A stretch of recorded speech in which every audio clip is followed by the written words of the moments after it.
Olá, graça e paz, meu irmão e minha irmã. Estamos iniciando a leitura da Bíblia em 365 dias, uma dose de amor com a Palavra de Deus.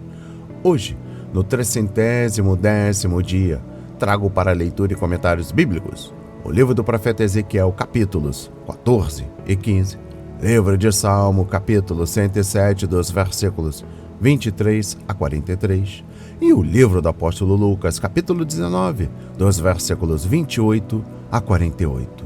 Neste momento, você precisa estar de posse de um bloco de anotação, caneta ou lápis. A Bíblia, tão importante quanto a sua leitura diariamente, nos aproxima de Deus, fortalecendo assim a nossa fé e a esperança. Enquanto você prepara o nosso kit de fé, trago uma mensagem rápida. Todos nós temos a necessidade de estarmos em comunhão com Deus diariamente. Comunhão esta, agora, a leitura da Bíblia. Orar, meditar, refletir. A Bíblia Sagrada está cheia de promessas. Precisamos acreditar na palavra de Deus. Alimente a sua fé. A sua palavra tem muito mais força do que as coisas contrárias. Estamos vivendo um tempo em que devemos abrir os olhos. Satanás não está aqui para roubar o seu carro, sua casa, sua roupa, seu apartamento, celular, relógio. Ele vem para roubar agora esta semente, este estudo bíblico, a sua fé e os propósitos que Deus tem para você. Precisamos usar todos os recursos que Deus tem nos dado, incentivar a leitura da Bíblia, estudar. A Bíblia Sagrada nos faz gerar a fé, nos faz ter o alimento, a cura e a restauração. A compreensão da palavra vem através da revelação pelo Espírito Santo. Senhor, revele a compreensão de sua palavra. Jesus Cristo, me dê compreensão de sua palavra hoje e sempre.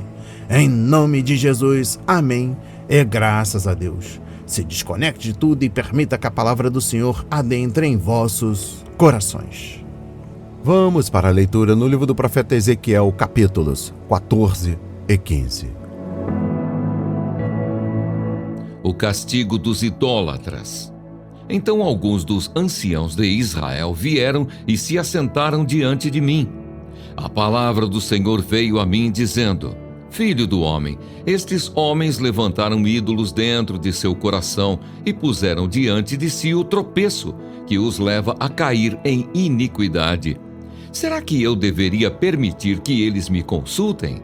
Portanto, fale com eles e diga-lhes: Assim diz o Senhor Deus: qualquer homem da casa de Israel que levantar ídolos dentro de seu coração e puser diante de si tropeço, que o leva a cair em iniquidade, e que depois vier consultar um profeta, eu, o Senhor, lhe responderei segundo a multidão dos seus ídolos. Farei isso para que eu possa conquistar novamente a casa de Israel no seu próprio coração, porque todos se afastaram de mim para seguirem os seus ídolos. Portanto, diga à casa de Israel: Assim diz o Senhor Deus: convertam-se e afastem-se dos seus ídolos. Desviem o rosto de todas as suas abominações.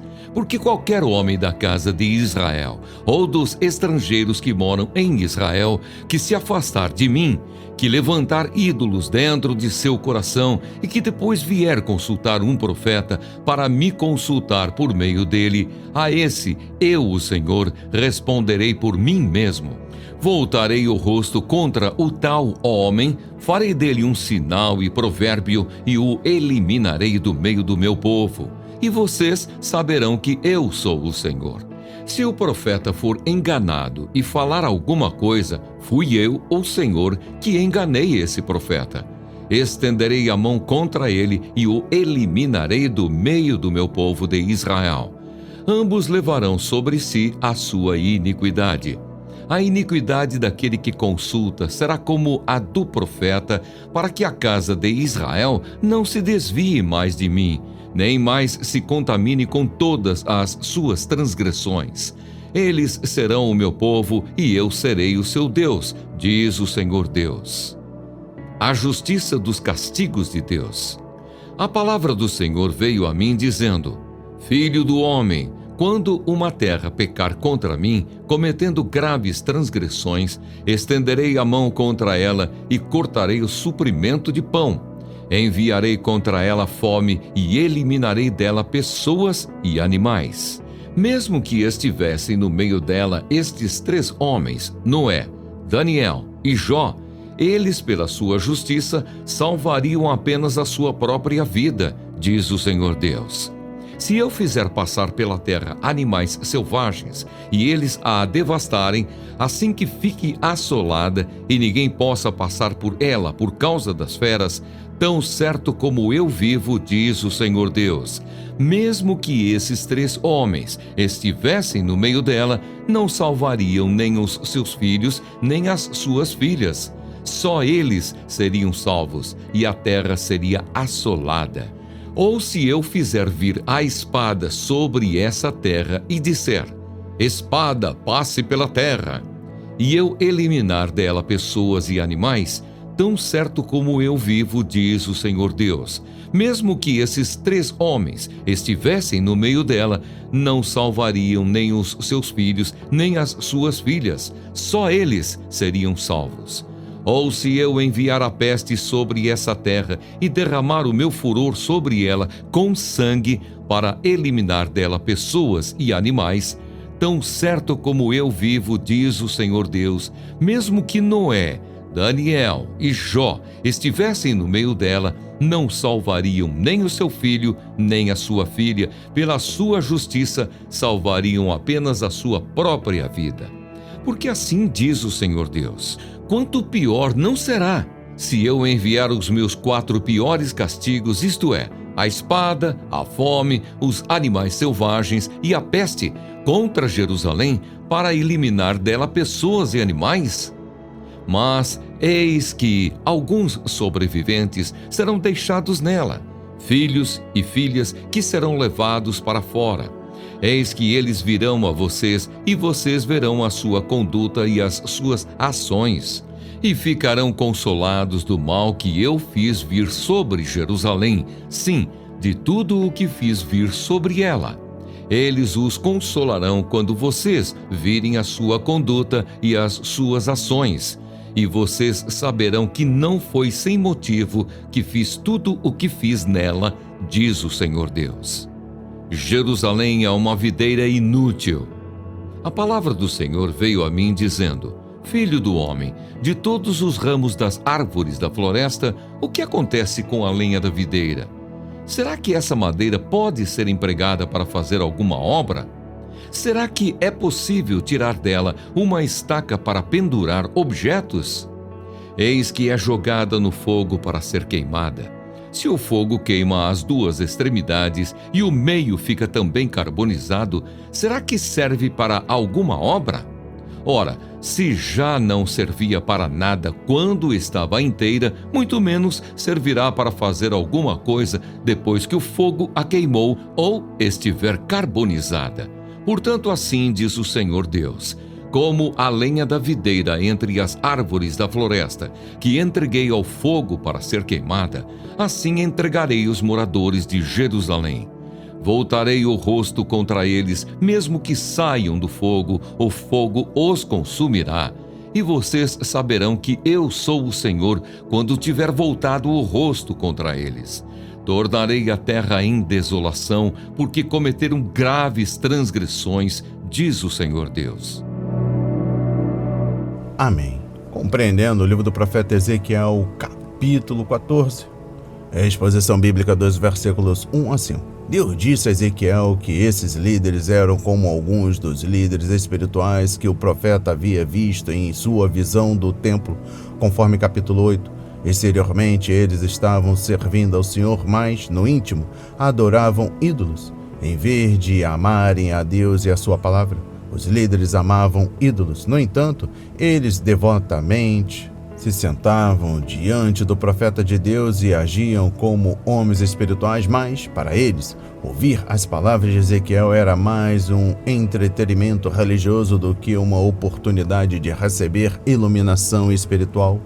Compreendendo o versículo 5, os cristãos hoje provavelmente não amariam ídolos físicos, ou seja, imagens, mas qualquer coisa que ocupe o lugar de Deus em nossos afetos e que prejudique nossa obediência a Ele é, sem dúvida, um ídolo. Pode ser riqueza, como no caso de Acã, referência a Josué capítulo 7, de Ananias e Safira, conforme Atos capítulo 5, e do homem que chamamos de jovem rico, conforme Mateus 19, versículos 16 a 26. O ídolo de Jonas foi um nacionalismo egoísta que o fez dar as costas para os gentios que precisavam ouvir sua mensagem. O ídolo de Pilatos estava obtendo a aprovação do povo e sua posição no Império Romano, conforme Marcos 15, versículo 15, João 19, versículos 12 a 16. O que temos em nosso coração afeta aquilo que vemos e como vivemos. Mas se Cristo for nosso Senhor, conforme 1 de Pedro capítulo 3, versículo 15, então não teremos lugar para ídolos. Exposição bíblica dos versículos 6 a 11. Arrependimento é mudança de atitude. Arrepender-se é abandonar o pecado e voltar-se para o Senhor. Os exilados judeus precisavam mudar de atitude com relação aos ídolos e ao pecado de adorar ídolos e então voltar-se somente para o Senhor, que é digno de adoração. Deus julgaria cada pecador e lidaria com cada um pessoalmente, conforme versículo 7, e usaria alguns deles como exemplos para advertir os outros exilados, conforme versículo 8. Compreendendo o versículo 6, amar e aceitar o que é falso nos impede de conhecer e amar o verdadeiro, conforme 2 Timóteo capítulo 2, versículo 10. O resultado disso é que nós nos distanciamos de Deus, conforme Ezequiel 13, versículo 5. Ao adorar falsos deuses, Israel abandonou o Senhor com quem havia se casado no Sinai, conforme Jeremias 2, versículos 1 a 14. Por isso, o povo precisava se voltar para o Senhor, como os cristãos da igreja de Éfeso. Eles abandonaram seu primeiro amor. Referência a Apocalipse 2, versículo 4. É a exposição bíblica dos versículos 9 a 11. A condição do coração de uma pessoa determina sua resposta ao teste do Senhor, pois Deus lida com as pessoas de acordo com o coração delas, conforme Salmos 18, versículos 26 a 27. A atitude do mundo perdido hoje é a de que não existem absolutos, portanto, não podemos conhecer a verdade. Satanás é mentiroso e enganador e tem cegado a mente das pessoas para que elas acreditem em mentiras e rejeitem a verdade de Deus. Devemos fazer todo o possível para compartilhar a verdade da palavra com um mundo cego e surdo, confiando que o Espírito Santo abrirá os olhos e ouvidos das pessoas e irá salvá-las por sua graça. É a exposição bíblica dos versículos 12 a 23. Nesta mensagem particular, o Senhor descreveu mais uma vez os 4 juízos que ele enviaria contra o povo de Judá e de Jerusalém e enfatizou um fato interessante: não haveria como fugir.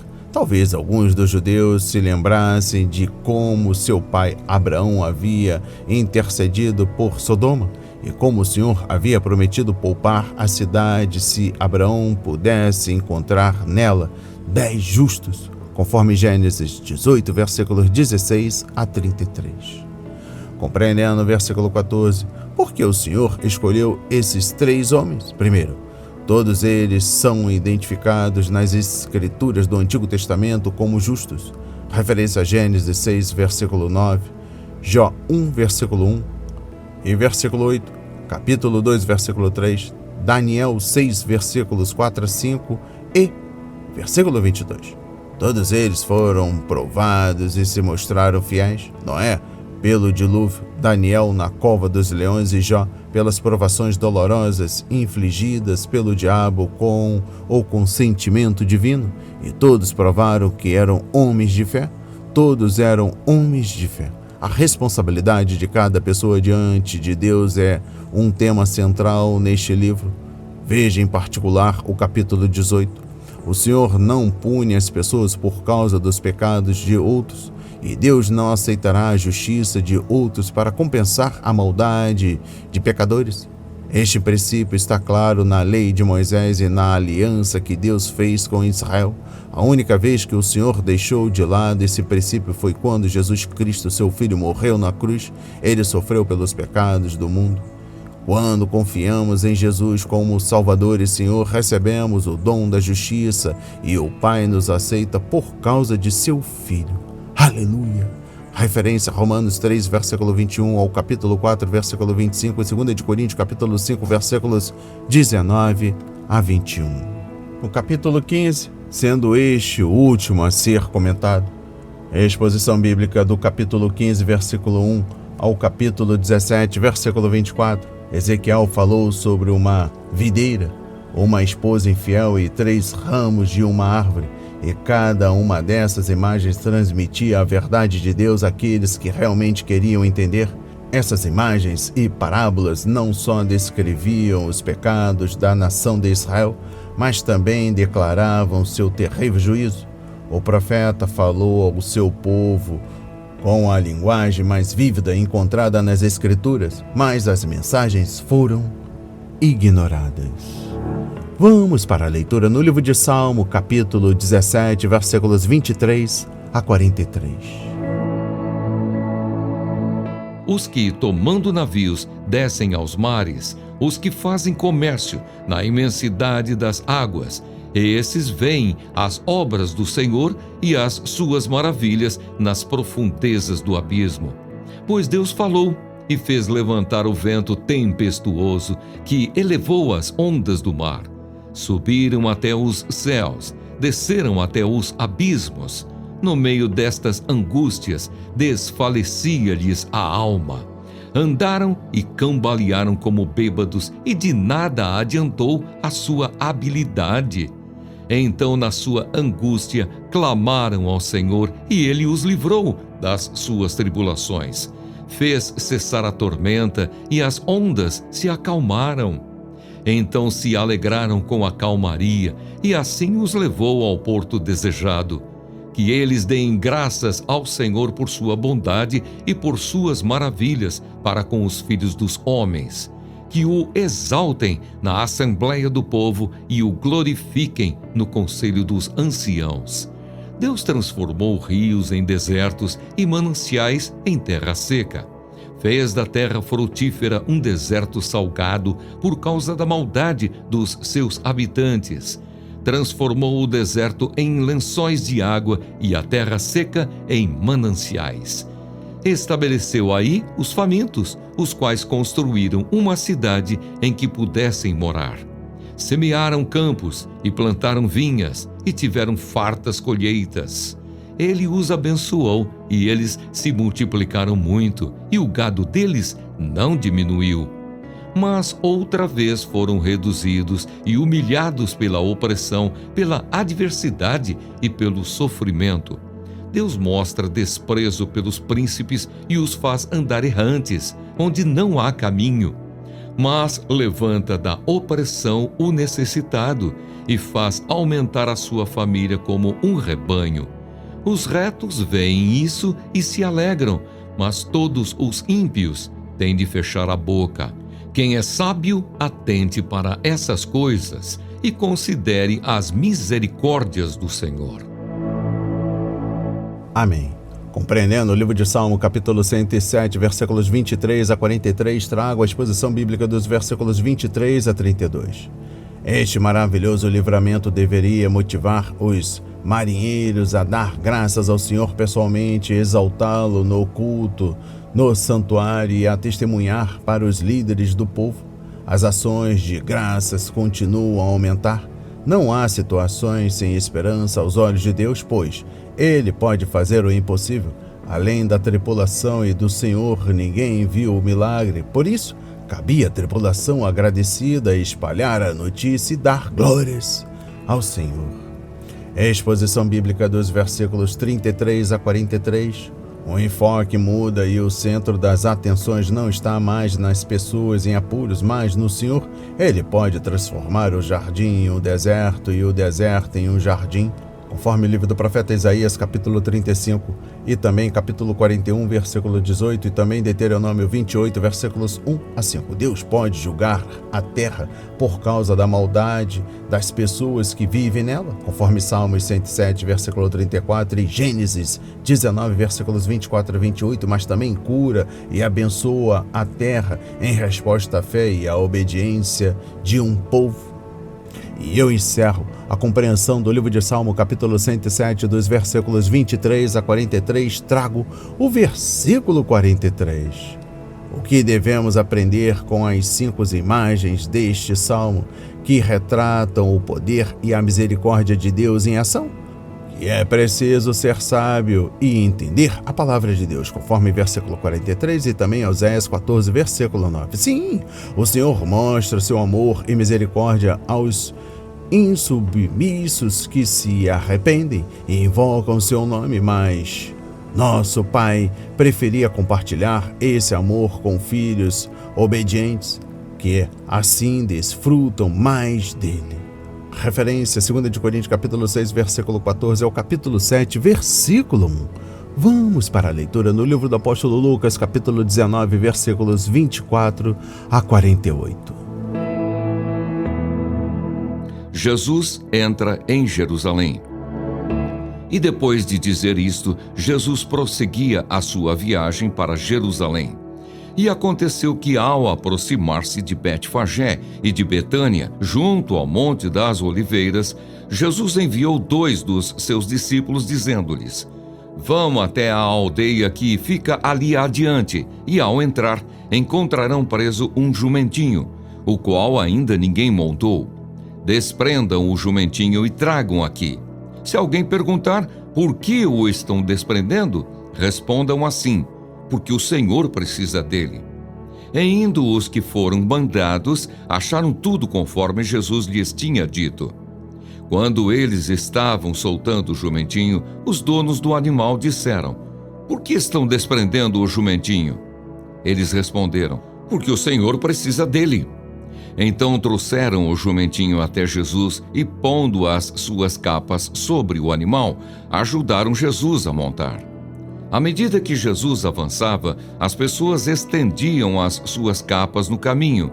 E quando Jesus se aproximava da descida do Monte das Oliveiras, toda a multidão dos discípulos começou, com muita alegria, a louvar a Deus em alta voz por todos os milagres que tinham visto. Diziam: Bendito é o Rei que vem em nome do Senhor, paz no céu e glória nas maiores alturas. Alguns dos fariseus lhe disseram em meio à multidão: Mestre, repreenda os seus discípulos. Mas Jesus respondeu: Eu afirmo a vocês que se eles se calarem, as próprias pedras clamarão. Jesus chora ao ver Jerusalém. Quando Jesus ia chegando a Jerusalém, vendo a cidade, chorou por ela, dizendo: Ah, se você soubesse ainda hoje o que é preciso para conseguir a paz! Mas isto está agora oculto aos seus olhos. Pois virão dias em que os seus inimigos cercarão você de trincheiras e apertarão o cerco por todos os lados, e vão arrasar você e matar todos os seus moradores. Não deixarão pedra sobre pedra, porque você não reconheceu o tempo em que Deus veio visitá-la. A purificação do templo. Depois, entrando no templo, Jesus começou a expulsar os que ali vendiam, dizendo-lhes: Está escrito, a minha casa será casa de oração, mas vocês fizeram dela um covil de salteadores. Diariamente Jesus ensinava no templo. Os principais sacerdotes, os escribas e os maiorais do povo procuravam tirar-lhe a vida, mas não achavam uma forma de fazer isso, porque todo o povo, ao ouvi-lo, era cativado por ele. Amém. Compreendendo o livro do apóstolo Lucas, capítulo 19, versículos 28 a 48, trago a exposição bíblica dos versículos 28 a 36. Mateus diz que havia uma jumenta amarrada com um jumentinho ao lado, conforme Mateus 21, versículo 2. Os donos dos 2 animais eram discípulos do Senhor e tinham tudo pronto para ele. O plano foi executado em silêncio porque os líderes judeus haviam dito que qualquer um que confessasse Cristo seria excomungado, conforme João 9, versículo 22. O fato de os líderes planejarem matar Jesus fez com que fosse ainda mais importante manter o sigilo, conforme João 7, versículos 1, 19, e 25, capítulo 8, versículo 37, capítulo 11, versículos 47 a 57. A exposição bíblica dos versículos 41 a 44, enquanto a multidão se regozijava, Jesus chorava. Esta é a segunda ocasião em que Nosso Senhor chorava abertamente. A primeira foi diante do túmulo de Lázaro, conforme João 11, versículo 35. Lá, ele chorou em silêncio, mas aqui o Salvador proferiu um lamento em voz alta, como o de um pranto perante um morto.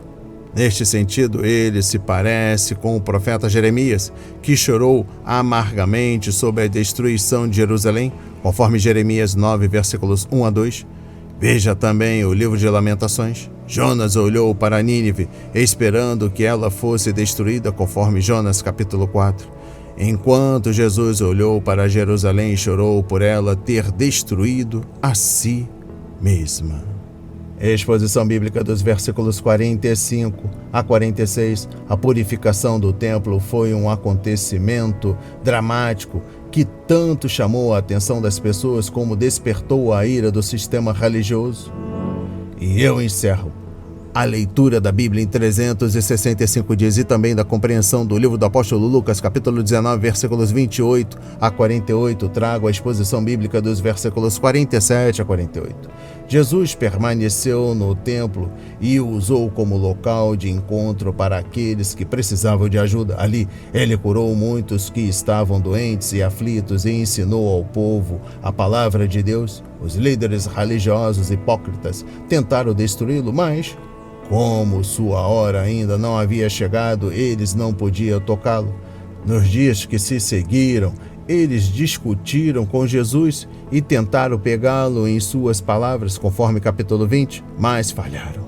Apenas quando a hora determinada pelo plano de Deus chegasse, Jesus se renderia aos seus inimigos e eles poderiam crucificá-lo. As palavras de hoje foram semeadas para as nossas vidas, para a honra e a glória do Senhor. Receba este alimento diário, não hesite, compartilhe. Deus está interessado na minha e na sua dor. Que Deus nos abençoe abundantemente.